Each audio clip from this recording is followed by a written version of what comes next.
Boa tarde, caros alunos. Bem-vindo a mais uma aula de exercício. Essa aula é uma aula sobre água nos solos, tá? Onde nós vamos calcular, então, a vazão e o volume percolado por um permeâmetro, que está aqui posto nessa figura. Tá? Esse é o exercício 14 da lista de vocês, que está lá no AVA.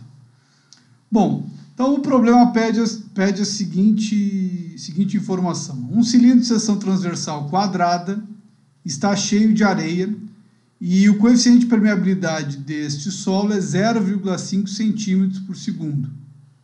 A água está percolando através da areia sobre carga constante, ou seja, esses dois níveis aqui se mantêm do início ao fim do fluxo, né? Ou é um fluxo constante nesses níveis. Segundo o permeâmetro do estado abaixo, como mostra a figura, e o exercício pede então para determinar a quantidade de água que percola por esse permeâmetro ao longo de 10 minutos. Bom, para calcular a vazão, nós vimos lá na nossa videoaula que a gente precisa utilizar a lei de Darcy, que nos diz que a vazão que passa pelo permeâmetro é dada pelo K vezes I vezes A, onde o K é o coeficiente de permeabilidade, o I é o gradiente hidráulico, que a gente pode calcular por ΔH sobre L, e o A é a área da seção por onde percola o fluido, certo? Bom, vamos iniciar então tentando entender quem é o ΔH e o L nesse permeâmetro aqui que está inclinado, tá? Então eu queria ver com vocês aqui se vocês entenderam bem esses conceitos nos outros exercícios. Então eu pediria para vocês interagirem comigo aqui, tá? Pode ser pelo chat ou pode verbalizar aí a opinião de vocês. Quem é o ΔH desse problema?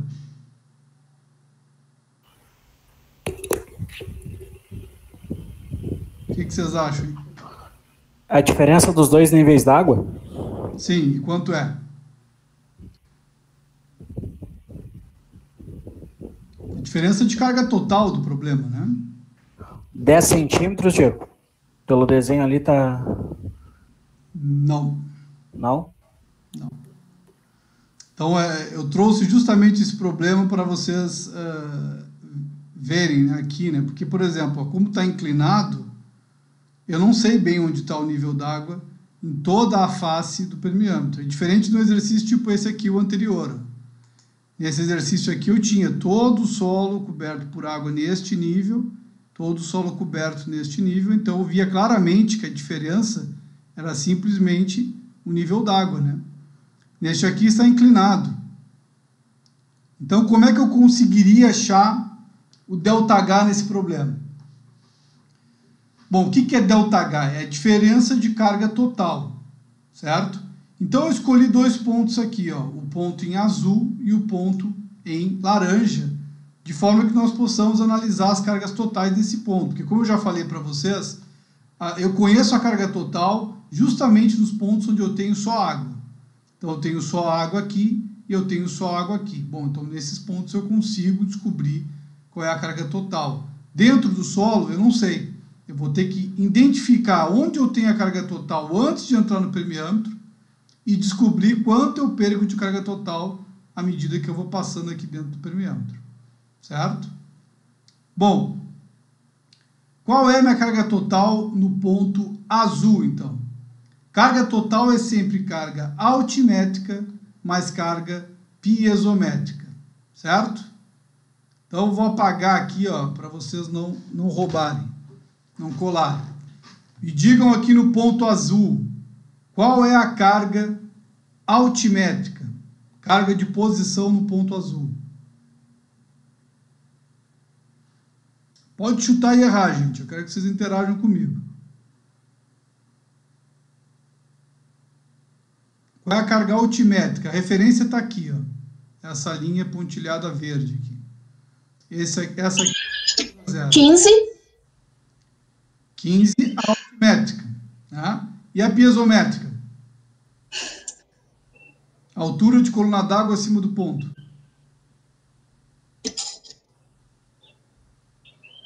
30. 30, exatamente. Então já sabemos a carga total no ponto azul. que é 15 mais 30, 45. Bom, e a carga total no ponto laranja? Quanto seria? Qual é a carga de posição no ponto laranja? Lembrando que a referência está aqui. Ó. Qual é a carga altimétrica, então, do ponto laranja? A altura é 0.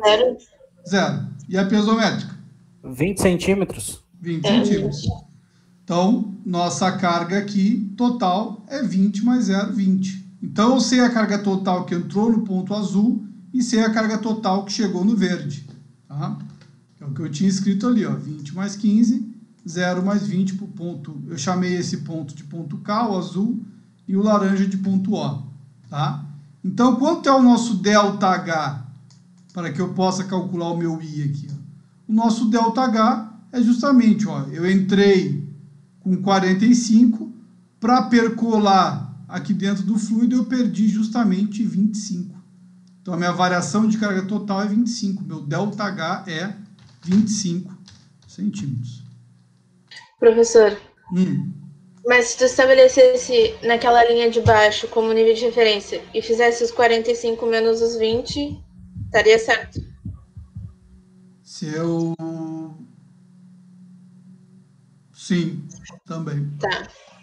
Professor, é 20 ou 30? Porque tá 20 ali, só que tá 45. 35, né? Errado aqui, né? Opa, não, desculpa. Tá errado aqui. 30, desculpa. Então, altimétrica 30. Melhor dizendo, né? Vamos corrigir aqui, ó. Altimétrica 15, vamos botar na ordem correta. Piezométrica 30. Agora sim, altimétrica 0, 20. Então, temos um ΔH de 25. Tá? Bom, e agora qual é o nosso L? O L, se eu pegar a hipotenusa, seria a hipotenusa do 25 pelo 15, ou eu pego a altura vertical? Essa cota aqui está indicando justamente essa lateral do permeâmetro. Uhum. Tá? Essa cota 25. E essa cota 5, essa cota aqui. Eu fiz a hipotenusa e tinha dado 29,16. Como eu poderia ter feito melhor aqui. Eu poderia ter colocado esse 25 nessa direção. Vai ficar mais fácil de vocês visualizarem.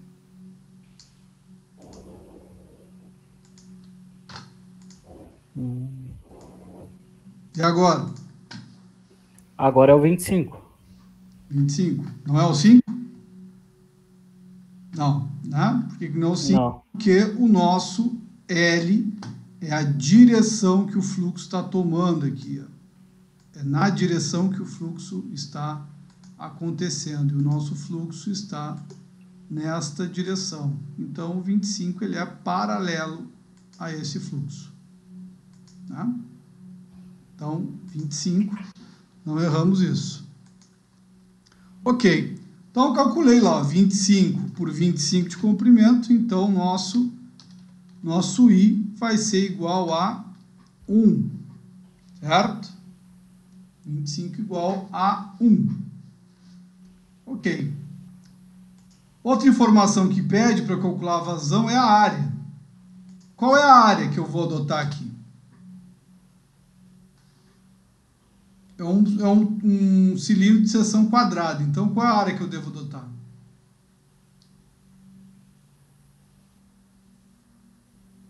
Alguém consegue me dizer? 5 por 5? 5 por 5. Tá. Professor, uma coisa. Esse exercício não está bem assim na lista, né? Não. Ele fala que é seção transversal e não dá esses 5. Não. Eu inventei aqui. Ah, tá. É justamente para eu mostrar os pega-ratão para vocês que vão vir nos outros exercícios. Tá certo. Por isso que eu fiz diferente, tá? Lá já informava a área, né? Aqui por quê? Porque aqui, por exemplo, vocês erram constantemente isso nas listas de exercícios. A adoção da área em função do sentido do permeâmetro. Por quê? Porque às vezes eu tenho, por exemplo, um permeâmetro assim, ó, e tem outro junto dele, né? Agora vocês vão ver que vão ter um permeâmetro com mais de um solo, e tem um deitado aqui, ó. E aí vocês acham que a área é essa área que vocês estão enxergando, e não. A área do permeâmetro, ela é referente à seção por onde está percolando o fluido, né? Então, seria uma seção... esse permeâmetro, estão enxergando uma vista dele, né? Sim, é o caminho do fluxo, é a dimensão que passa o fluxo. Isso, tá? Então, quando eu boto um permeâmetro quadrado assim, digo que ele é quadrado, é por quê? Porque eu tenho uma forma quadrada, né? Vamos ver se eu consigo aqui, minha mongiana não está muito ruim. Ó, é como se... É um permeâmetro desse tipo aqui, ó. É essa seção que eu estou trabalhando, certo?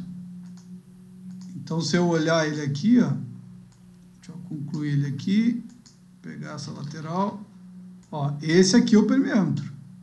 Eu estou desenhando só a lateral dele, né? E o fluxo está ocorrendo em que direção? O fluxo está ocorrendo assim, ó, está entrando no permeâmetro aqui.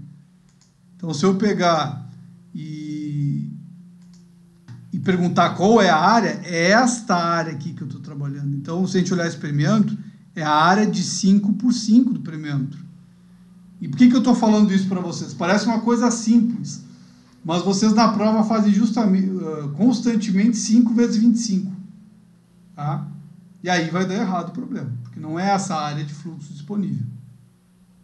A mesma coisa do L, que eu estava falando para vocês, né? Se eu pego aqui vocês pegam lá um permeâmetro que tem um solo na vertical e outro na horizontal, aí vocês, tá, a área é o 5 aqui. Então aqui vai ser 25. Pego a área mais comprida para calcular o L.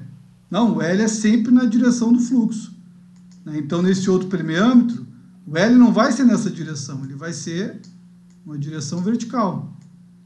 Tem que observar isso em cada um dos solos que está ocorrendo, né? Que nem nesse caso, né? O fluxo está na diagonal, vocês pegaram essa distância diagonal. Pura e simplesmente assim. Hein, Diego? Mas inicialmente no problema, né? Tu tinha dado a distância horizontal. Aí a gente teria que fazer a hipotenusa do problema, né? Às vezes vai acontecer isso ou não? Não, é que aquela distância, ela estava marcando isso, né?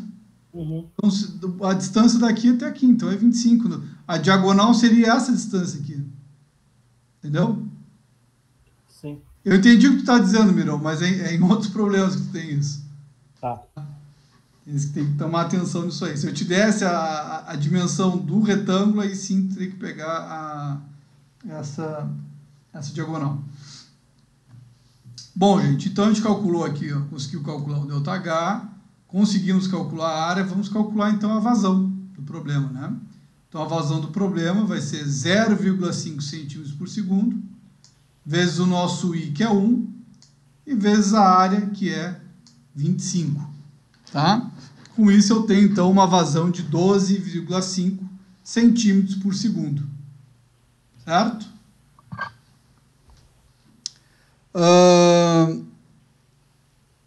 Com essa informação, eu consigo calcular, então, o volume, que é o que está pedindo o problema. Qual é o volume que nós temos ali? Ó? A vazão é 12,5 e ele está pedindo o volume de água em 10 minutos. Eu sei que vazão é volume no tempo. Se eu tenho a vazão de 12,5, eu tenho o tempo de 10 minutos, que multiplicado por 60 segundos, eu consigo, então, achar o volume de 7.500 centímetros cúbicos por segundo. Tá? Então, observem sempre, né, pessoal, muito cuidado nesse exercício com as unidades. Tá? O meu K foi dado em centímetros por segundo, então o meu volume está aqui em centímetros cúbicos por segundo. O tempo foi pedido em minutos, então eu tenho que passar para segundos. Cuidem as unidades. Tá? Então, eu vou ter um volume aqui, ó, até estava errado, 7.500 centímetros cúbicos, 7.500 centímetros cúbicos, que, né, passando para litro, aí dá 7,5 litros de água a cada 10 minutos passam por esse permeâmetro. Certo? Então, respondemos aí a pergunta dessa questão, tá, que era o volume de água percolado ao longo desse tempo.